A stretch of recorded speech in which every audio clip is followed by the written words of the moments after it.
Hey everybody, thanks for watching. Today I'm going to go over some things to help get you started with the conventional deadlift. Now I absolutely love deadlifting, and I think it is extremely important for people who lift and for people who don't lift to learn and understand how to deadlift. Because whether you think about it like this or not, throughout our day we perform multiple deadlifts. Every time you bend over to pick something up, or every time you bend over to pick up a child, your chair, a pillow, a pencil, you are performing a variation of a deadlift. You can really hurt yourself if you don't do it properly. Just like if you don't bend over to pick up a pillow properly, you can really hurt yourself. So if you understand the mechanisms that go into a proper deadlift, that carries over into our day-to-day life, and you can perform simple tasks much safer. Someone can herniate a disc just as easily deadlifting 500 pounds as bending over to pick up a piece of paper. So it's very important to understand how to do it. So for myself, when I coach the deadlift, I put a huge emphasis on the setup. If you don't set up properly, if your setup is flawed, the lift is not going to be as efficient as it could be, or as it should be. So the three things that I look for in the setup is the bar being over top of the middle of your foot, also where your shoulders are relative to the bar. Your shoulders should be slightly in front of the bar, and you'll see examples of that later on in the video. And the third thing I look for is if you can bend down and grab the bar while maintaining a neutral spine position.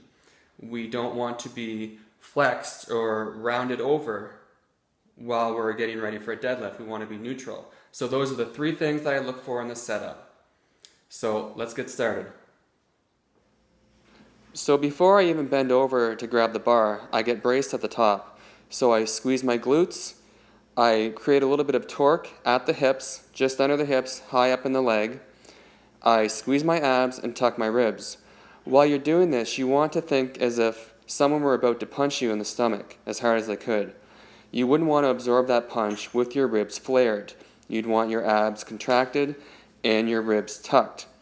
Once I do that, I get my shoulders set, I take my breath, lock my breath in, and then I go grab the bar. Now while I'm going down to grab the bar, I'm not losing any tension in the system.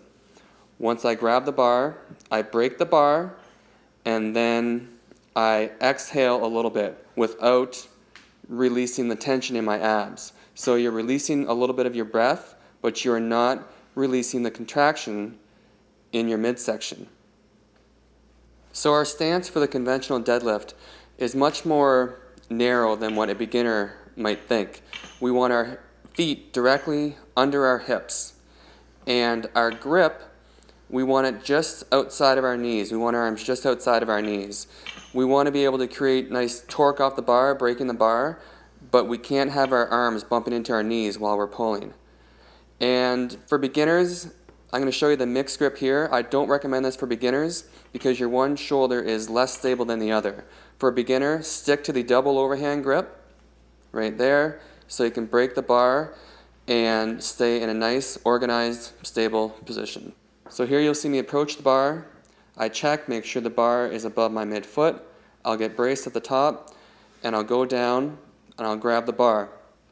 So here I'm going to break that bar to get my shoulders stable, and I squeeze my lats, and you'll see me popping my hips up and down. So what I'm doing here is I'm searching for the spot where my hamstrings are at peak tension.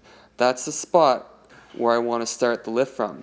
So that means that all the tension is out of my system. I'm actively breaking the bar, squeezing my shoulders, squeezing my lats, and I'm getting my hips and my hamstrings at peak tension. And once I find that tension, then I'm going to stop moving, take my breath, lock my breath down into my stomach, and pull. Another point I'd like to make is that we really want to focus on squeezing the barbell off the floor. we want all the slack out of our system, but we want the slack out of the barbell as well.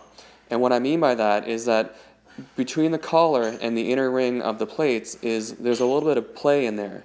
And if we just reef the barbell off the floor, we'll hear an audible click. And that slack that's being jerked off the floor has to be absorbed somewhere.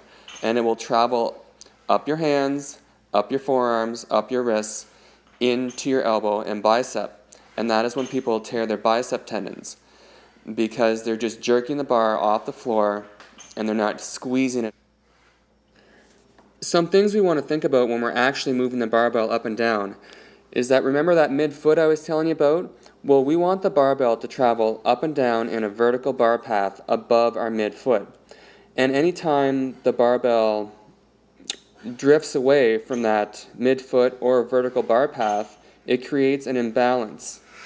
And that causes a mechanical disadvantage, which is going to make the lift harder to complete, and it's going to be harder on the lifter.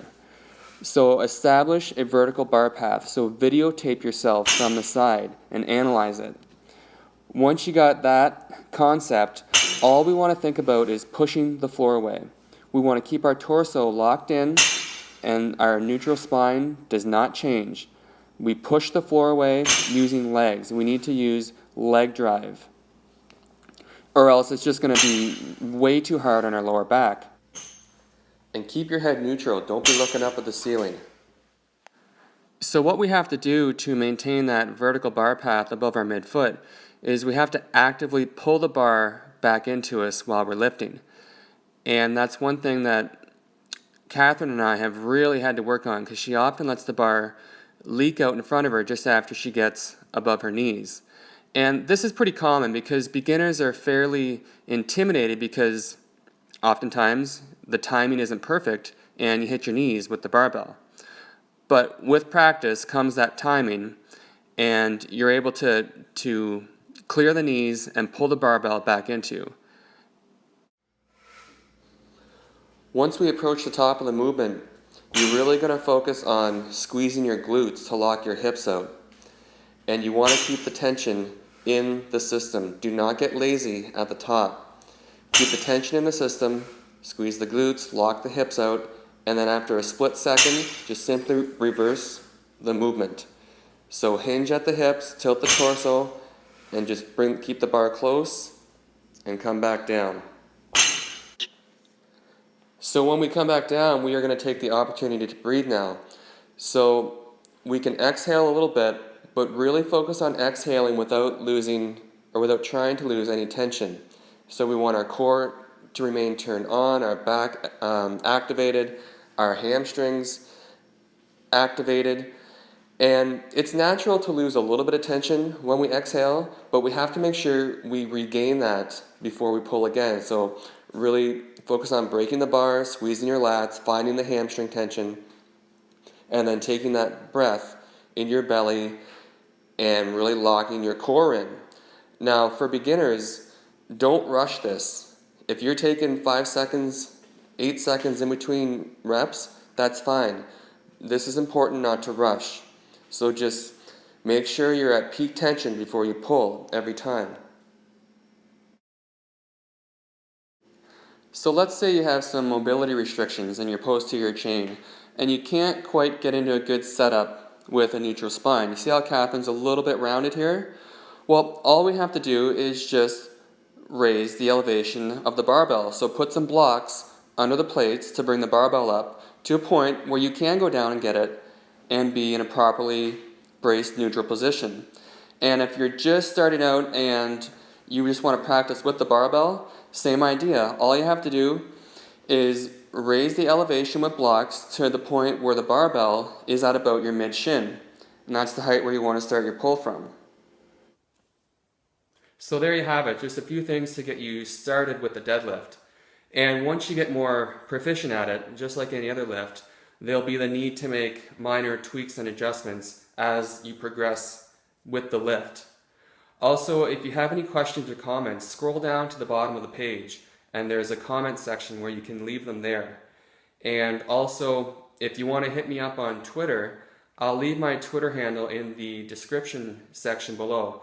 That's just, there's a little triangle right beside the title of the video. All you do is click that triangle and it'll open up a little box, and I'll leave my Twitter handle there for you guys if you want to get a hold of me that way. Other than that, I hope that was helpful. Thanks for watching.